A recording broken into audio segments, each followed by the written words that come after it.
Welcome back. In the last video, we met the connectives, not, and, or. Now we learn the single most reliable tool in all of logic for working with them, the truth table. Once you can build one of these, you can settle any logical question with complete certainty, no matter how complicated the expression gets. Let's take a look at the method. The whole idea in one sentence: a truth table lists every possible case and shows the result of each one. Each variable can be either true or false. A truth table marches through every combination of those values, leaving nothing out, and tells you what the entire expression evaluates to in each situation. It is certainty by brute force. You're not arguing, you're not guessing. You're checking every single possibility, so when you're done, there's nothing left to debate. The first thing to figure out is how big the table needs to be, and there's a simple rule. Count your variables, then take 2 to that power. One variable gives you 2 rows, true and false. 2 variables give you 4 rows. 3 variables give you 8. And general n variables give you 2 to the n rows. The reason is that each new variable doubles the count, because it can be true or false on top of everything you already had. This is your first real glimpse of exponential growth, and it's going to come back when we reach counting later in the series. For now, just remember, count the letters, raise 2 to that power. The 4-step method, and it never changes. Step 1, list every distinct variable and count your rows. Step 2, fill in the input columns using a fixed pattern. The first column alternates true and false in big halves, and each column to its right alternates twice as fast. That pattern guarantees you hit every combination exactly once. Step 3, build helper columns by working inside out, starting with whatever is inside the parentheses, then moving outward one connective at a time. Step 4, compute the final column by combining those helpers. 4 steps, same every time. Let us do 1. We'll build the table for not P and Q.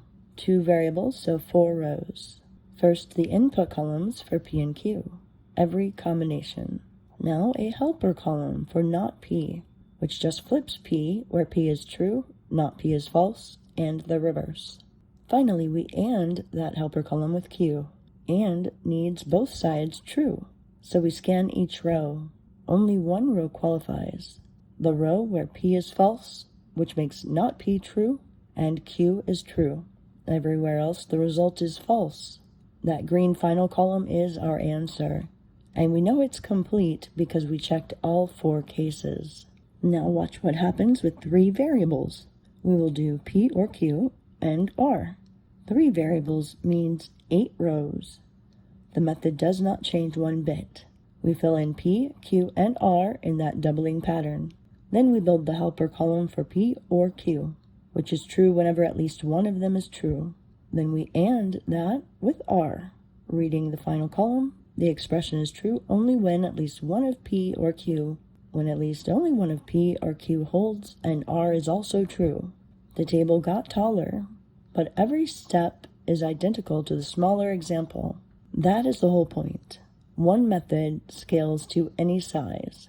Now we care about this tool for 2 reasons that I'll mention here. First is certainty, because a truth table covers every possible case.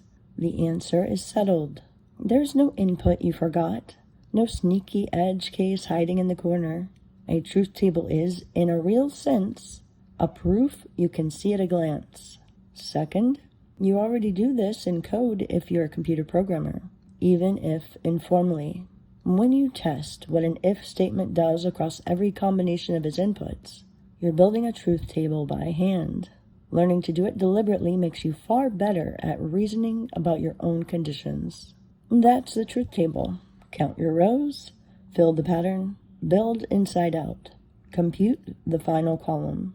Next up, in the 4th video, we add the connective that surprises a lot of people for the first time they see it, the first time they see its truth table, the conditional, the if-then statement.